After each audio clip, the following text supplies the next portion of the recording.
So I'm Betsy Till. I'm Senior Director of Corporate and Foundation Relations at the UNM Foundation. I have worked for the UNM Foundation for 19 years this month. My previous experience has all been in technical communications and industry. So coming to the university was a big adjustment and, and a really exciting opportunity. And one of the things that I like the most about my job is that I work across campus, health sciences center, professional schools, and branches. So almost every day I get to learn about something new that the university is doing.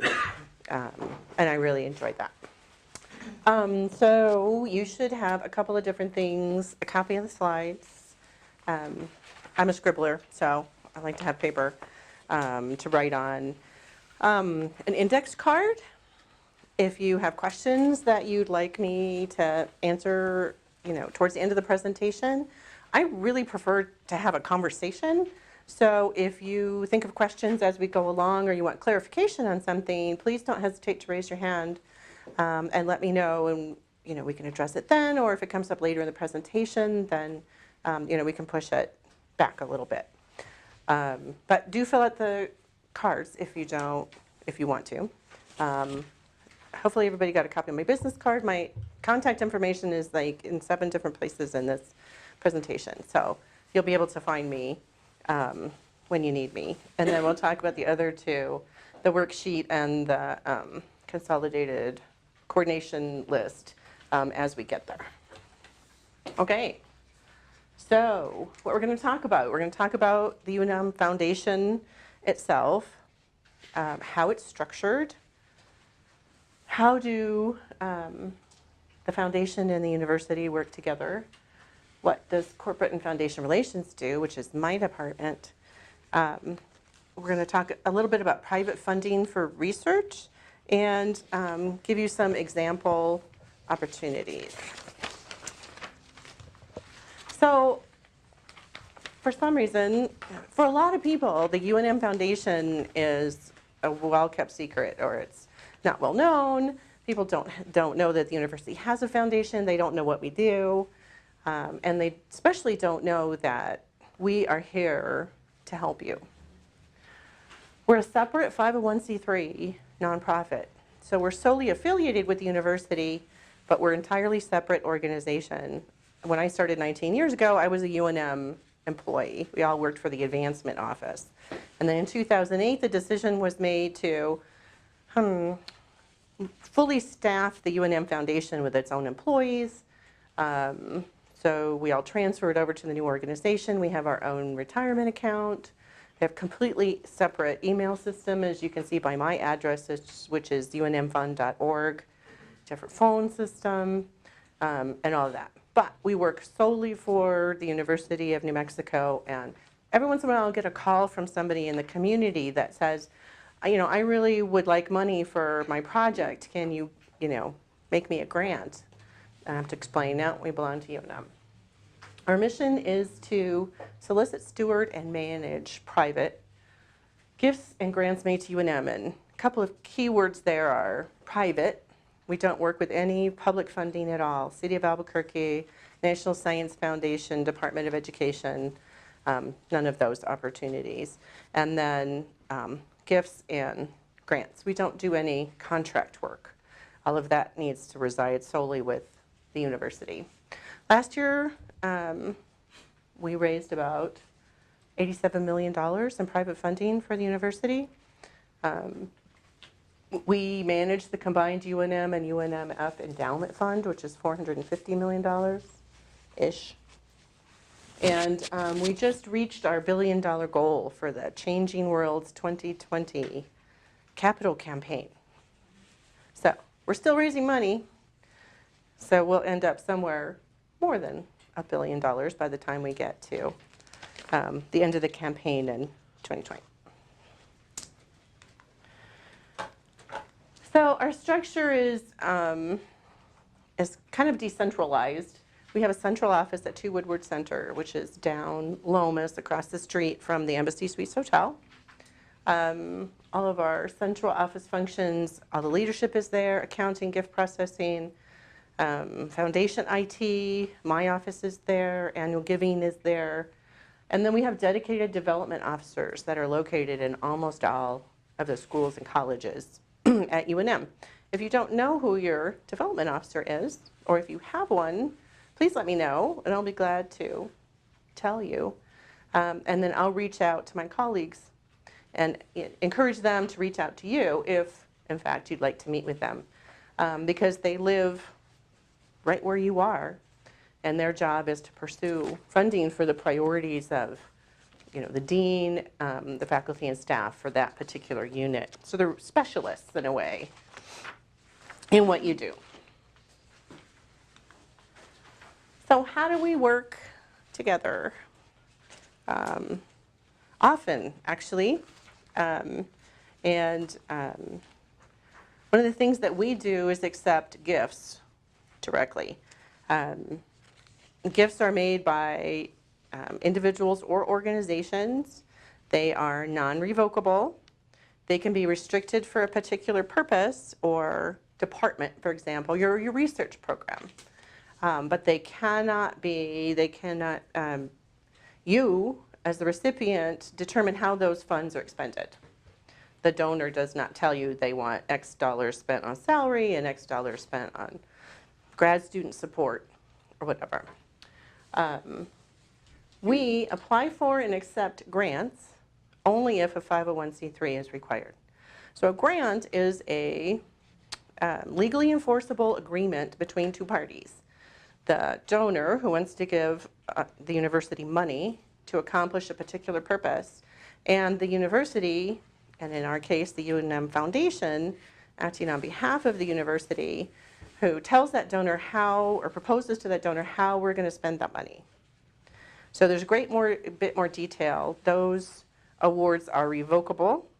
The donor can take their money back, or they can take whatever money is left over at the end of a grant term back, or they can decide that you're not spending the grant in the way that it was awarded and revoke it.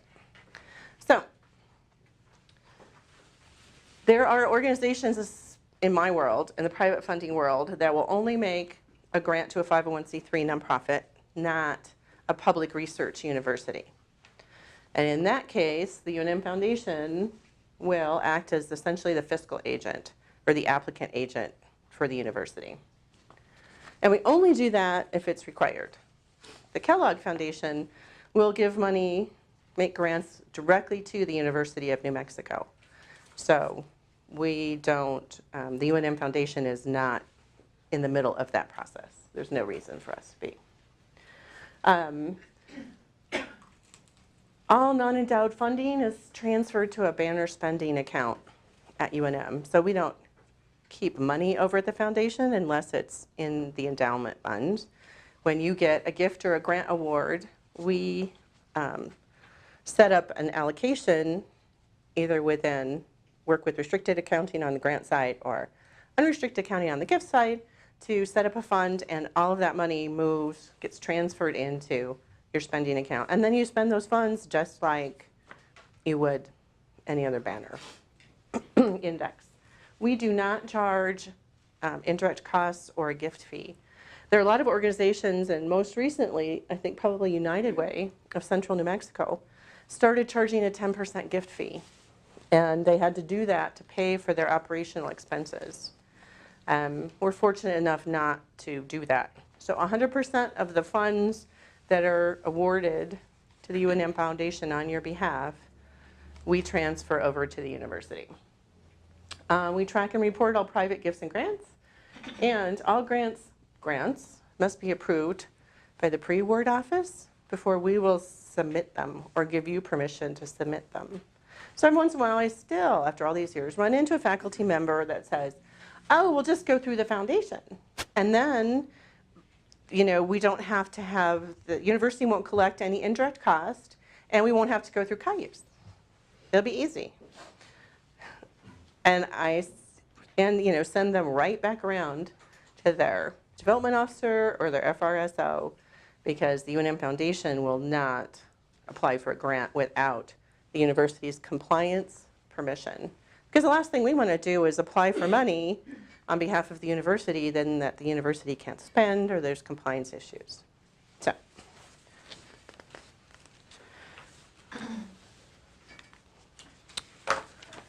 Oh, crap. It was just slow, sorry. So corporate and foundation relations is the central office department, and I work across all the schools, colleges, and branches. We're a small team. I'm the only person dedicated to corporate and foundation relations, and I get about third time support from another person in the office. So we meet proactively with programs and faculty across UNM to learn about your programs, what you need, what kind of funding you need, whether we think that we can be helpful in finding private funding to meet those needs. We conduct focused prospect research. We cultivate donors, and help write proposals.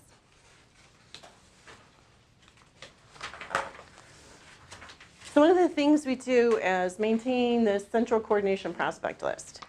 That's the one that looks like the spreadsheet in your handouts. And the front page has a list of some private limited competitions, not all, because they seem to be cropping up more and more. And as Monica said, I work with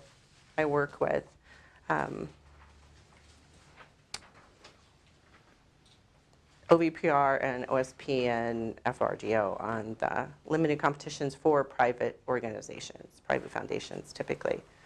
On the back page is the central coordinated relationship list, and those are the people that have requested that I be their central point of contact with the university. So you see predominantly the list is, excuse me, corporations in Albuquerque. So Albuquerque is a very small funding pond, as you may be discovering. We don't have a lot of, we don't have any major national headquarters. We don't have a lot of large companies. We don't have a lot of private foundations. And the companies and the foundations that we do have tend to be relatively small. So the vice president for community giving at Wells Fargo was getting many calls from many departments across the university, because everybody thought, well, Wells Fargo will give us money for this, student activity or conference or program, whatever the case may be. And so we came up with this idea to offer this coordinated and consolidated relationship. And so when Wells Fargo gets an inquiry from UNM asking for money, they forward it to me. And it's my job to act as a liaison on behalf of these organizations with the university. My job is not to be a gatekeeper unless the project is completely just not a good fit. P&M, for example, does not fund healthcare. So I would not take a healthcare, related project to them. But otherwise, I meet with these folks on a regular basis. I can send them email ideas, and then it allows everybody to be much more strategic, and they're not overwhelmed by things. Betsy, Mm-hmm. for those types of inquiries, do you recommend that the PI send you like a white paper or kind of an abstract of what they propose? Like, what's the best? Sure, that would be really helpful. And in most cases, half page max, unless it's something incredibly complicated, and then we can talk about how best to convey that information to the donors. But especially on the corporate side, they tend to be very, very busy.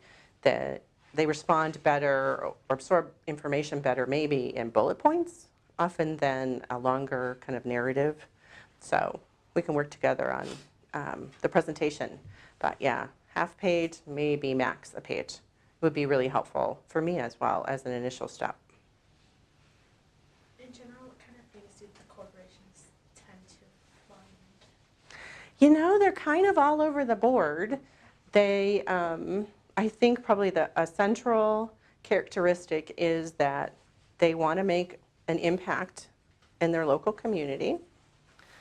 They want to be seen as good community stewards. So recognition and visibility for that donation is always important. They, depending on the program or the organization, often want to improve their pipeline of potential future employees.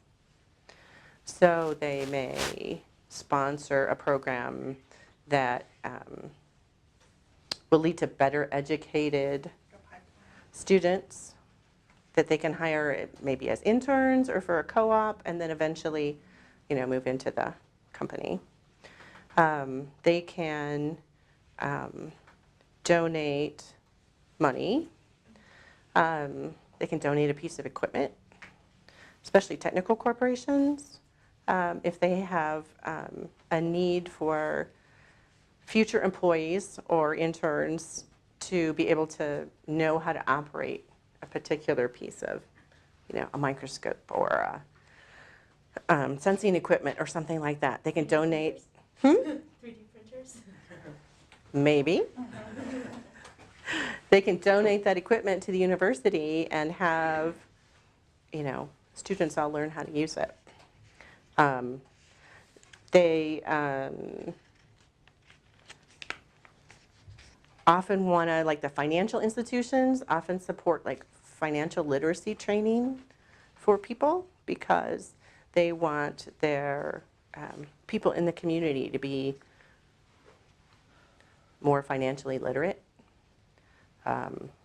and probably potentially make better or more sound like future borrowers for mortgages and that kind of stuff. P&M, for example, underwrites math contest. Happens every year. It's for, I guess, high school students, maybe. They also underwrite, they also support a program called Wild Friends at the law school, which is a fabulous program.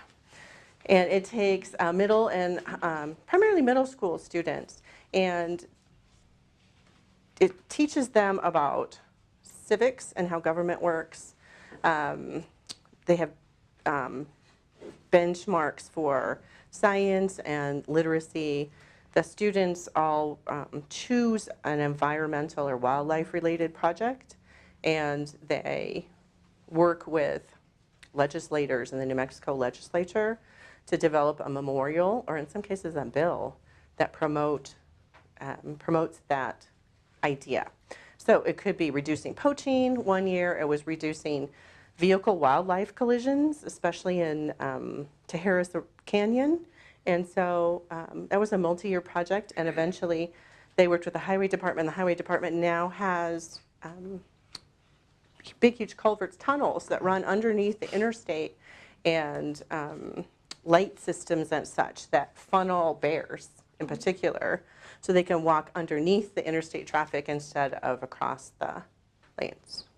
So, so the kids go to the legislature every year. It's a really amazing program. They have T-shirts, and they have the sponsor names on their T-shirts. Nusenda is another organization that supports that. So it's kind of across the board. And the corporate donors that we have to the university are very loyal. And they're incredibly supportive year after year of the university and what it does. The problem is that Wells Fargo only, for example, only gets a certain amount of money from Wells Fargo Corporation to give away. And that's based on the size of the market. So Wells Fargo charitable giving in Los Angeles has a whole lot more money to give away than Wells Fargo in Albuquerque. Anything else before we go on? Okay. We have to services, not yet. Okay, so when I say we, that means me. and my colleague at the foundation. We'd like to meet with you to learn more about all of your different funding needs. We can search for organization funding prospects for corporations and foundations and other sorts of organizations like, the Association to Cure Muscular Dystrophy, for example. So we use a database of about 50,000 corporations and foundations. We can search by keyword. We always include a geographic limitation, New Mexico or national. We can look for particular types of funding. Do you need conference funding? Do you need to buy a piece of equipment? That sort of thing.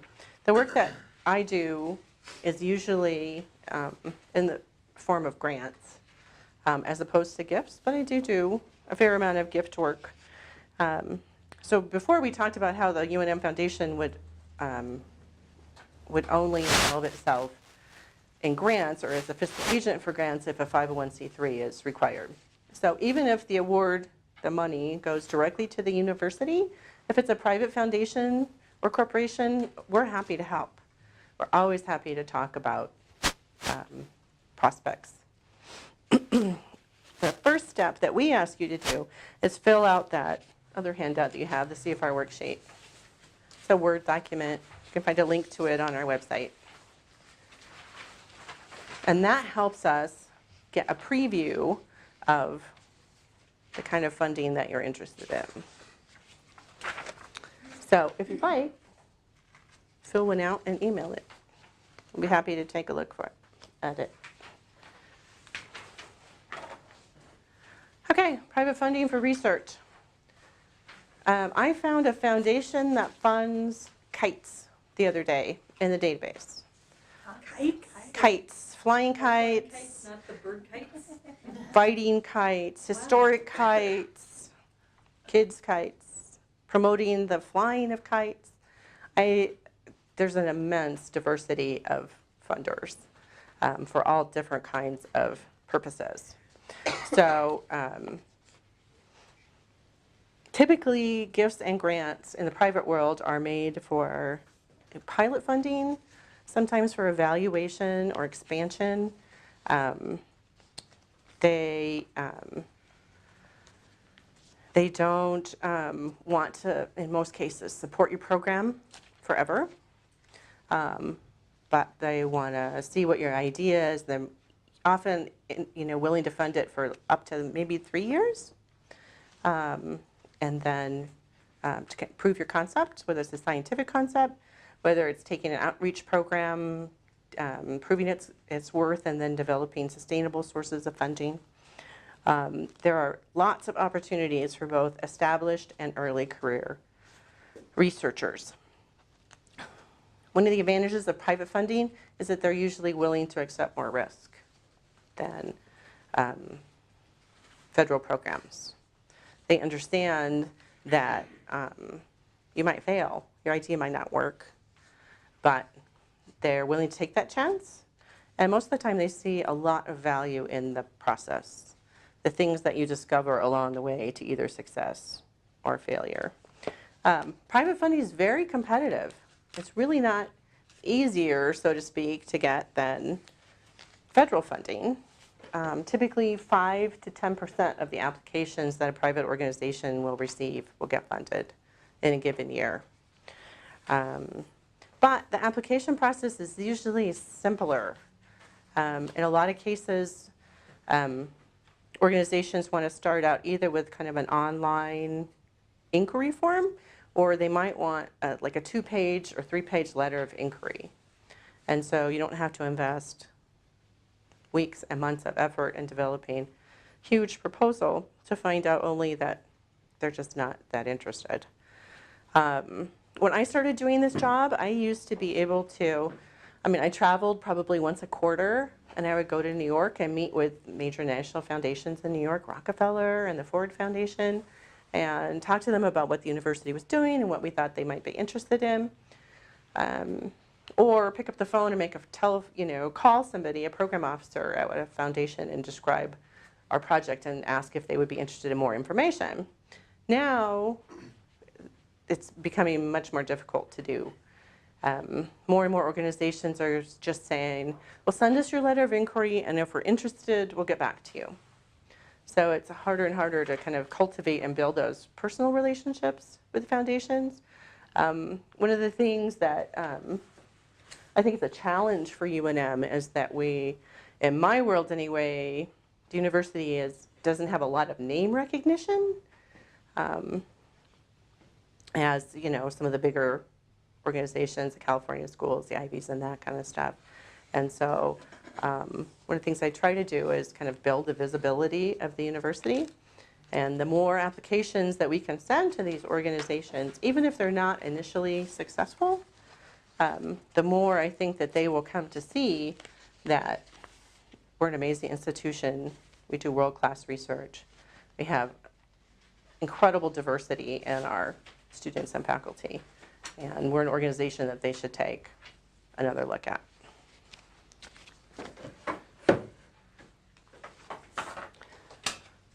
So I got a couple example opportunities for us to look at. And I'm really glad to see that there are some students here because pay attention. I will preface this by saying the most important thing that we found in order to be successfully funded is the fit between what you want to do and what the funder wants to fund. And so every opportunity you should evaluate very, very carefully to find out if in fact you both want to accomplish the same goals in the same way, and if you meet the eligibility requirements. So this is the Howard Hughes Medical Institute. It's the Hannah Gray Fellows Program. I think this program is in its second year. Basic science researchers in biomedical and life science disciplines, pretty broad array there.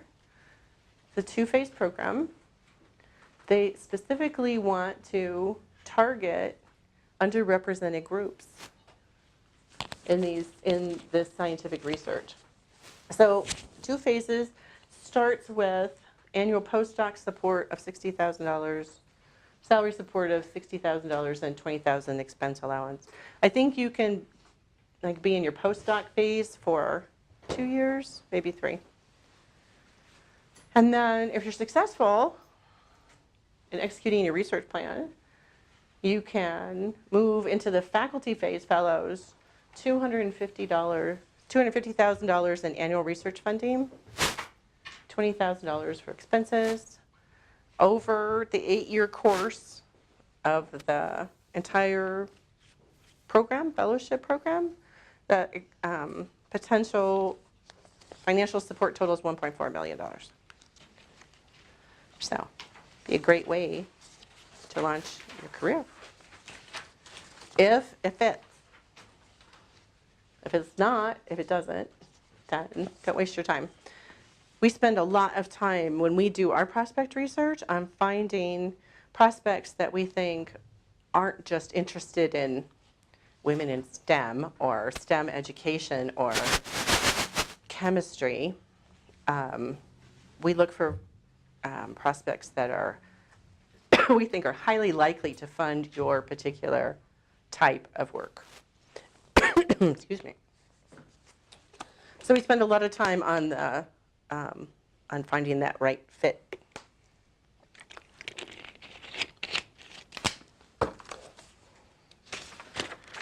Okay. Gates Foundation. I have a lot of people come to me and say, I want to get money from the Gates Foundation. And I say, okay, do you have research that is of interest to them? Because the Bill and Melinda Gates Foundation have a very clear vision for what they want to accomplish with their grant funding. And the vast majority of it goes to cure or treat disease and improve living conditions in developing countries. If you have, for example, some sort of outreach program or healthcare program, or you want to look at hantavirus for example, in the four corners, they will tell you that they're not interested because it doesn't fit their vision and their idea for how they want to spend their money. So one of the mechanisms that they use, which is really great, are these things called grand challenges opportunities. And every, I think, maybe quarter, twice a year, they come out with a list of research areas that they're interested in funding. So you can go through, these are all hyperlinks on the website, but for example, they're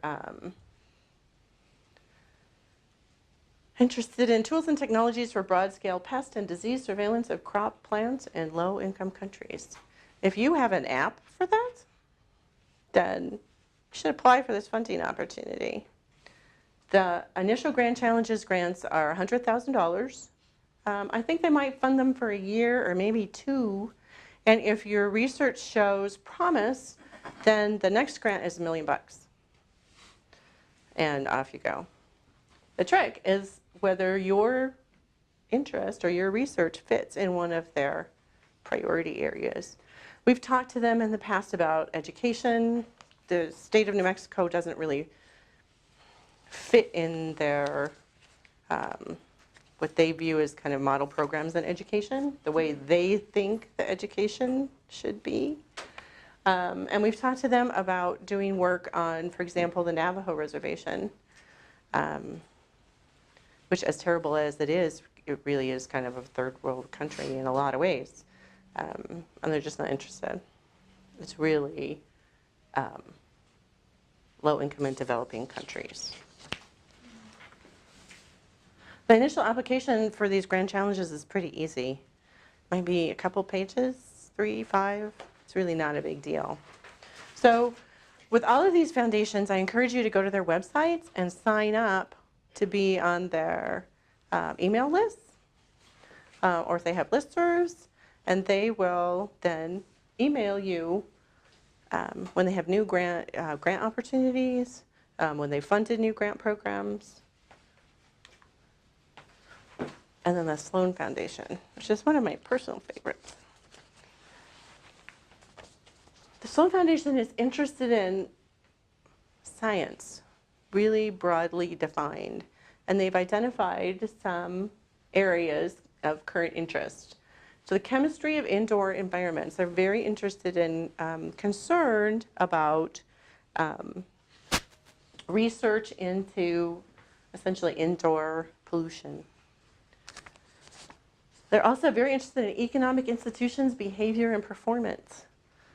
How all those things go together. The science of learning STEM. So not so much teaching high school students, for example, or college freshmen STEM materials, but how students best learn STEM concepts. Data and computational research, they're big into big data. They have a scholarly communications program that they use to help push information about science and technology to the public in multiple different ways and multiple different platforms. And universal access to knowledge. How can they help improve everyone's access to knowledge in multiple modalities? So in these particular cases, they request that you send a 2-page letter of inquiry to the program officer who's responsible for these different programs. So they all have... May I ask a question? Oh, yeah, of course. Scholarly communications, could you elaborate on that area a little bit more? What do they mean by that? I'd have to go, it's a really broad program area, so we'd have to go and pull it up on the website and find exactly what they're funding in that area. But you can certainly do that at sloan.org. And then if there's something within that program area that looks like it might apply that you're interested in, then send me an email or give me a call. And one more question from your experience. Are most of the private foundation funding geared towards tenured and tenure track faculty, or are there also opportunities for research faculty that would involve salary costs? I would say both. Both. Okay. Hmm. Yeah. Again, it depends on the funder. So it's all a matter of finding that right fit for what you do and your career.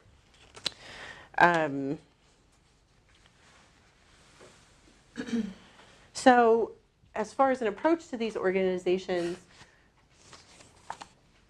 some organizations will give you, they'll either have the online form that you fill out, so you have very specific questions to answer, or they'll tell you exactly what they want to see in their letter of inquiry.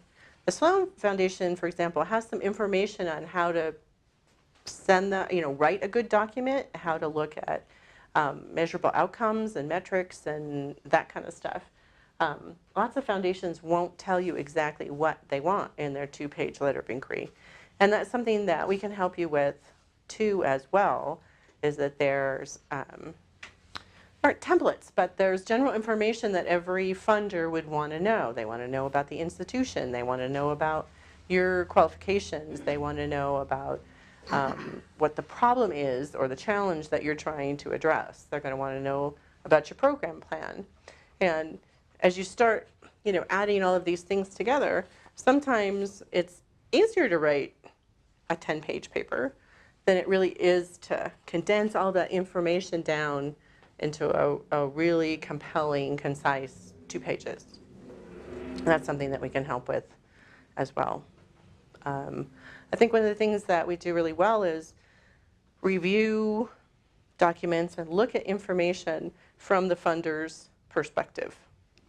It's easy for us to put on our Gates Foundation hat and say, okay, well, how are you going to fulfill this part of our mission? When I write letters of inquiry and proposals, I'm very explicit about how what we're doing matches one of the funder's funding interests. And I lay that all out. A lot of times, well, sometimes at private organizations, your initial letter of inquiry may or may not go to the program officer or a decision maker. They may have an intern sitting at the front desk whose job is to read all of these emails. And they may have maybe they have a scoring matrix, we'll be generous, and say that they have a checklist. And so they're going to go down the checklist and they're going to say, okay, is it a 501c3? So check the box. Does it pertain to chemistry? I'm going to check the box. Which program, which particular program requirement does this meet? And if we don't say, our research will help the Sloan Foundation, address its funding needs in the quote unquote blah, blah, blah program area or focus, then it's easier for those folks to miss that. And they get so many more, remember the 5 to 10% funded, they get so many more applications than they can deal with. So we want to make it more difficult for them to put it in the reject pile rather in the I better send this to my boss pile. I think that was the most impactful thing that you said to our faculty when you met with our group, is that they didn't realize, they're trying to be very elaborate about what they do and the importance of their work, but at the same time, when you have someone like this screening the applications and it's very succinct and they only want so many words or so many pages, you have to be really clear, and sometimes it's in layman's terms as opposed to very technical terms that you need to describe your program. That's a really good point, in that we find that we have to write for sometimes multiple different audiences at the same time. We never ever want to affect the technical integrity of the science or dumb anything down, but we have to be able to relay that information both on the front end for the intern who might be reading it for the first time, and in the case of some foundations, like the Keck Foundation, the board of trustees make the final funding decisions on those $1 million grants. And they aren't, biomedical specialists, they're corporate, captains of industry and bank presidents and all that other kind of stuff. But yet they have to understand the impact and the uniqueness and the promise of what we're proposing. So for me, that's the fun part. That's the fun part of technical communications.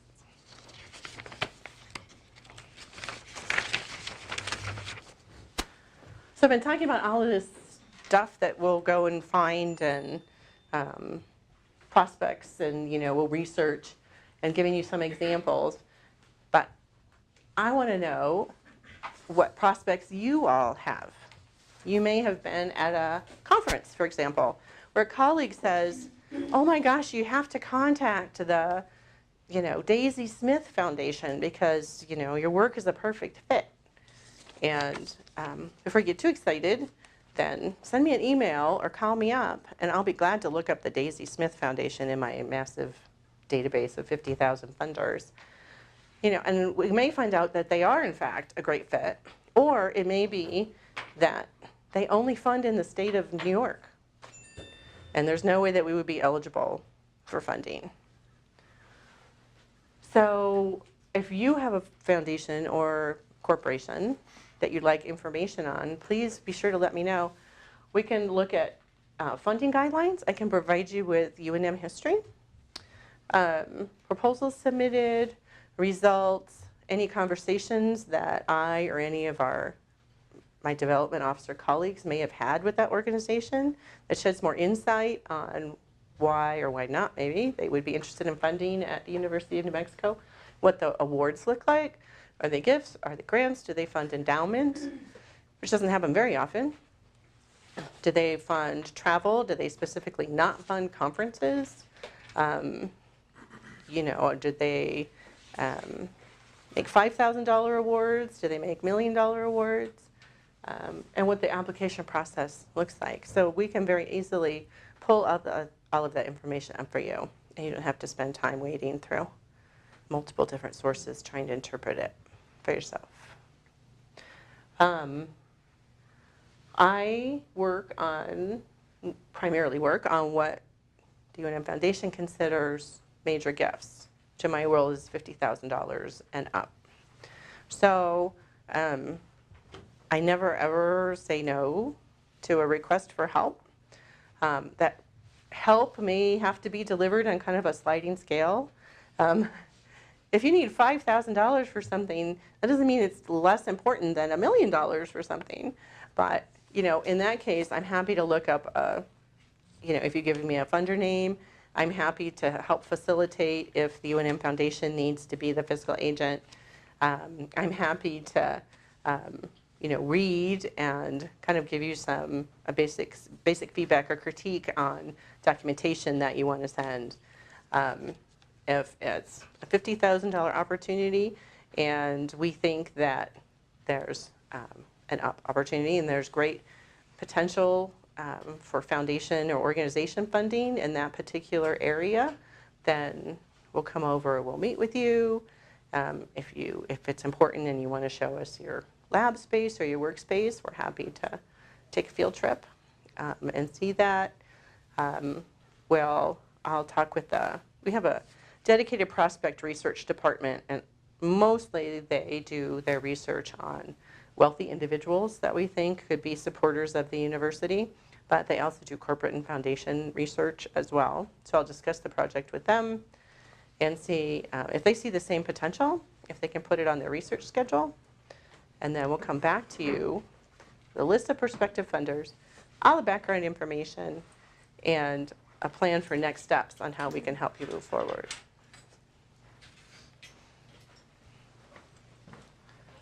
Okay.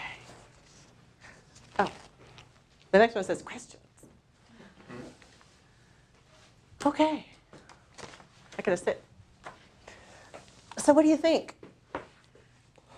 Yes. So as I understand the process is, if we say, let's see, we find something, if it's a fit. And sometimes what I do is I try to see, like, when I read papers in my area that are interesting, and I see that they have been funded by a foundation, that's probably a good way to start to see if that foundation funds something relevant to my research.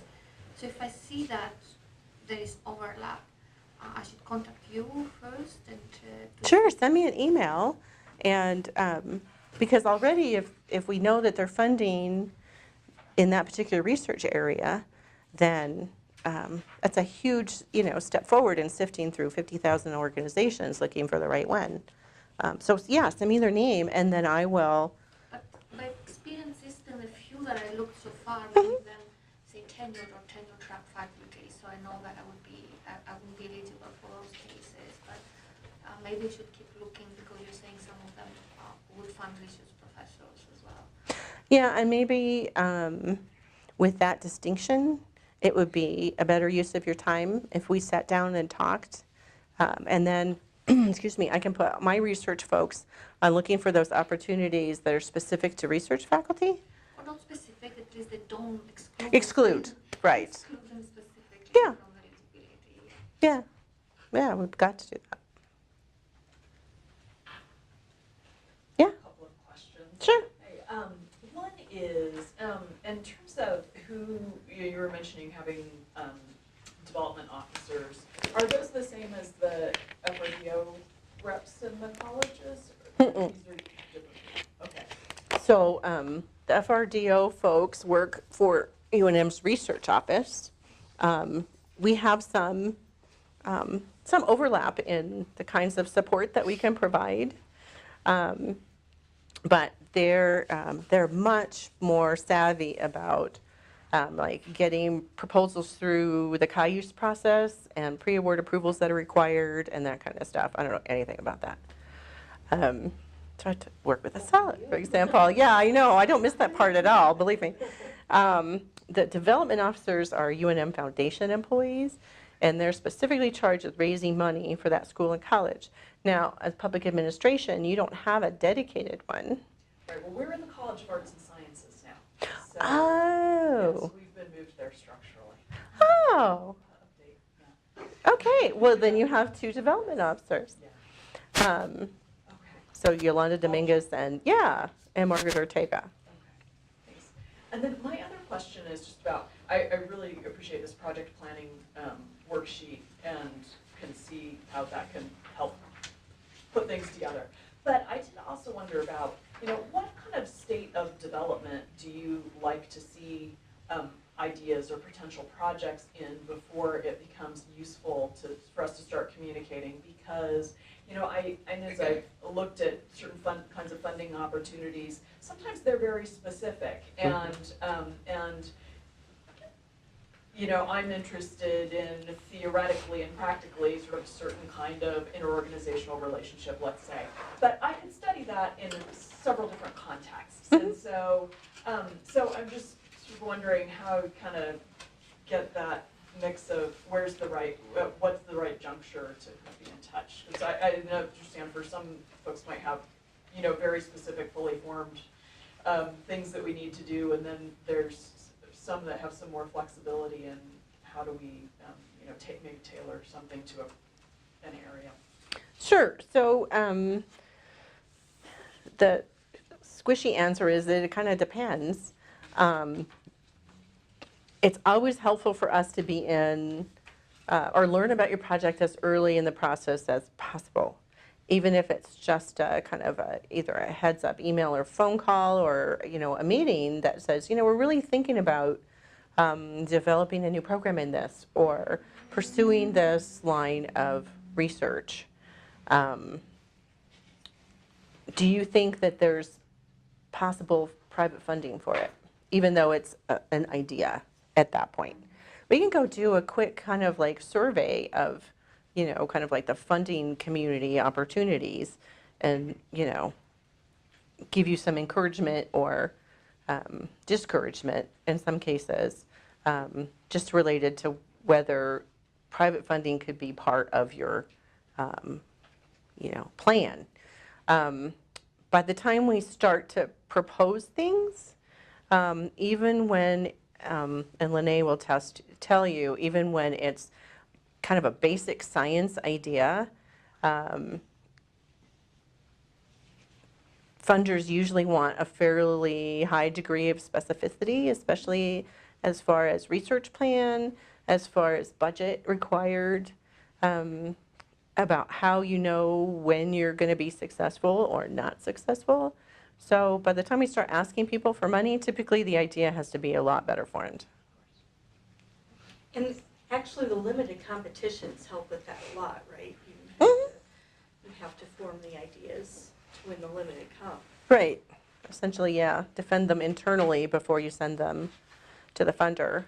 And one thing I end up doing a lot is helping researcher, faculty, and staff even kind of develop their program plan, because, and I'm the first person to say I'm a very linear thinker, and so it helps me understand things and organize things when I have something like that worksheet.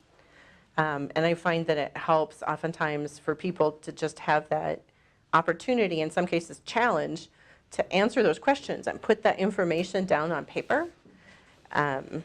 Because there's like lots of fabulous ideas, but at some point you have to turn them into real projects with real budgets and real people and deliverables and that kind of stuff. So it kind of depends. There are very few things that are black and white in my world. Estella's nodding. Yes. I see sometimes in some foundations there are like some maybe smaller grants, but they do not permit F&A costs. So what happens to those? Can we apply to those? And if yes, what is the process? I am so glad you asked that question. That's an excellent question. So the university's federally negotiated indirect cost rate is 51 and a half.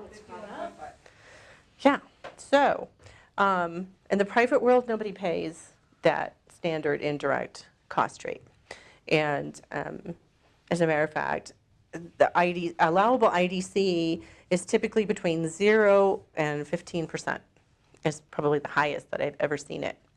So we're very lucky, fortunate, that the university will accept lower indirect cost rate if we have documentation that that's what the funder will pay. So if it's published in the guidelines, the Kellogg Foundation, I think, is 12%. The Kellogg Foundation will only pay 12% indirect costs. And so we just attach that as part of the upload into the Cayuse, right? That justification, essentially, for lower IDC. And then you only work the 12% or whatever into your budget. Or in some cases, 0% if the funder says we don't fund it. You and we can get that more official documentation from you if that needs to be the case. Yeah, you know, if it's part of their guidelines on their webpage, then you just print it out. We just do a print screen. Yeah. We pop that into Cayuse, that's our justification. And on the budget page, what we do in Cayuse usually is note that that print screen is it part of the attachment. Or if it's part of the RFA, the RFP, we note what page it is notated. The request for proposals, if there's a request for proposal, then we'll say what page it is, where the indirect cost is at a lower rate or not allowed. Okay. And then that is accepted as part of this institution. Okay. Thank you very much. Yeah. Now, if you can't find it, then feel free to reach out to me. I may have documentation in my files of their rate, or I may be able to find it through one of my other sources, or I can always call or email them and ask them, you know, to answer the question back in an email and then attach that. Okay, thank you very much. Yeah, there's some institutions that won't. Well, they wander all around it without actually coming out and saying something that OSP will accept. Well, yeah, sometimes they're more, yeah, straightforward than others. And then there's also universities that won't accept grants with less than the maximum or the full IDC. So I guess they just don't get private funding because nobody's going to pay 51.5%. It's not going to happen. What else? What did I forget? I think the thing too is that if you do have a faculty research support officer or contracting grant administrator within your college and you're wanting to work with a private foundation, it's kind of like an effort between that person, Betsy, and the PI. And so, because Betsy sees the part of the foundation piece, but then we do the system support and we do the building of the proposal budgets and those types of things. So it's almost like a consolidated effort. Oh, yeah, it's very collaborative. Yeah, very. For STEM education initiatives, does the Department of Education collaborate with STEM staff?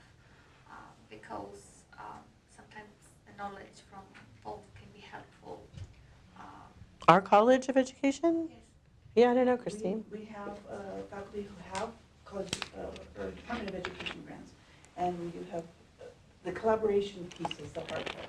I mean, we have some people who work with engineering on NSF grants, but I mean, it's the work with the FRSO group. You know, if you'd like to collaborate with educators or curriculum development or something like that, that maybe we can connect you to those people and them to you as well, because a lot of the solicitations are STEM related. They all want STEM, but it's all, you know, it's almost like a combined effort from education and from engineering, or the maths and the sciences, those Do you areas. have a card that I don't have a card, but I can give you my email. The other thing to think about too is that we're starting to see more, on the public funding side, more requests for private partners for, you know, private-public joint ventures, collaboration. Sometimes they request that a certain amount of funding, you know, as matching funds from private sources be provided. Sometimes they want to know that you have a fundraising plan to raise additional private funding to, you know, augment your federal funding. You know, if those come up, please feel free to let me know. I'd really appreciate it. We have corporate partners and sometimes foundation partners then we can reach out to. We can get letters of support. We can get expressions of interest. We can, you know, play matchmaker and set up university folks with the private folks and that kind of stuff. So, you know, I always tell people that we think that your funding portfolio should be kind of like your retirement portfolio. You should have this diverse assortment of funding sources, some public, some private. There are a lot of advantages to private funding, and private funding can really help launch your project. It can position you to develop that pilot data or proof of concept data, and then be able then to take you to the next higher, you know, federal funding source. So, and we're happy to help. That's our job. And in case you didn't know, we don't charge for our services. I've actually had people ask me that. Well, you know, how much does it cost to work with the foundation? You know, do you have like a flat rate, you know, of $500 or something? And A tip jar. a tip jar? Yeah, I don't know. Well, I know, like if you Yeah. submit to the American Heart Foundation, they make you pay a fee. Really? Yeah, I think that's where that question is coming. You have to pay a Oh. $100 fee Wow. unless you're a member of the American Heart Foundation. That's kind of, I know, that's Sketchy? why I never applied to the American Yeah. Heart Foundation. wow. So yeah, no, we're funded other ways. So our job is to be here to be helpful to you all. And you're Yeah. very helpful. Well, thank you. I appreciate that. See, that's my tip. For Yeah, she paid me. yeah. Nice plant. Yeah, really. Yes. Does the UNM Foundation have also funding for UNM? Virtually every dollar that comes in our door is designated for a purpose at the University of New Mexico. So, But not as in a grant framework? but not in a grant framework. We have virtually no, like, you know, unrestricted monies that we can use to support UNM programs. That question comes up too. What we can do, though, is kind of like put you in the right direction of, you know, programs or departments or whatever that have gotten funding that may be available to you. In engineering, for example, you know, there's the Dean's Fund. Oh, Which which may or may not be available. We might have programming. Some of our programs have worked with the foundation for donations, right? For Yeah. some of our programming that we have. And so, to support the Commander program, for example, Mm-hmm. they can actually donate via the foundation website specifically to this program. Yeah, if you go and visit us, www.unmfund.org, you'll see up on the upper right-hand corner, I think it says like browse funds or something. And you can go through, we have online giving pages for hundreds of programs at the university. And I should say, since I'm supposed to be representing the foundation more broadly and not just corporate and foundation relations, your development officers, if you have development officers, are interested in learning about what you do. Their kind of like specialty and expertise is in working oftentimes with alums, graduates of the school or college or program that have an interest in giving back to the university. And so they can be very helpful in kind of connecting you with individual funders that might be interested in supporting your work. And there is significant individual support oftentimes for research programs. And the support comes in the form of gifts instead of grants. So that's always nice. Okay? If I talked your ear off? I hope that you'll reach out if you have an idea, if you want to learn more about what we do and how we do it. Send me an email. If you want to noodle through an idea before you even take the time to fill out the CFR worksheet, then I'm happy to do that. Just let me know. A few of the FRSOs will be here next Tuesday from 2 to 4. If you guys want to bounce up ideas, or you can Google search and do kind of. Oh, good. Because university has, resources for. Every Tuesday 2 to 4. Oh no, okay.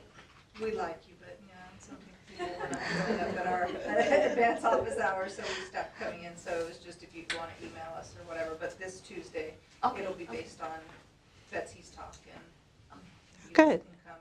Yeah. Or you can always email us. Because the university, has resources. There's Pivot that will send you email alerts when it sees a match with what you do. Zimmerman Libraries actually subscribes to Foundation Center, which is the tool that the $50,000 or 50,000 organization database that we use. The only thing that I would counsel you on is not to spend too much time doing your own prospect research, at least in the private world, because you can go down all these weird little rabbit holes and then get to the end and then find out, well, yeah. One county in Delaware. Exactly. Right. You've invested all this time and then it looks great and then you get to the end and they're not going to give you money. It's a big fat waste of time. And also, I saw once in the American Physical Society, they had something for minority-serving institutions, and I didn't realize that UNM is not a minority-serving institution, so. Are we not? We're Hispanic serving. We're Hispanic serving, but Not minority. minority institution, but not a minority serving. Oh, we used to be both. Yeah. It has to be 50%, and we're not 50%, we're 48 Hispanic. Yeah. Oh. Huh. Yeah. However, we do like apply that. for some of them and get them, so I don't know what the criteria is on the funding agency side. Huh. Sometimes if you have like a Title III, Title V certification, which we do, Yeah. sometimes that will allow you to submit to the MSI opportunities. So you just have to read the criteria carefully. And if you have any questions, you can always just email us. Okay. Call us. Hunt us down. Find that, yeah.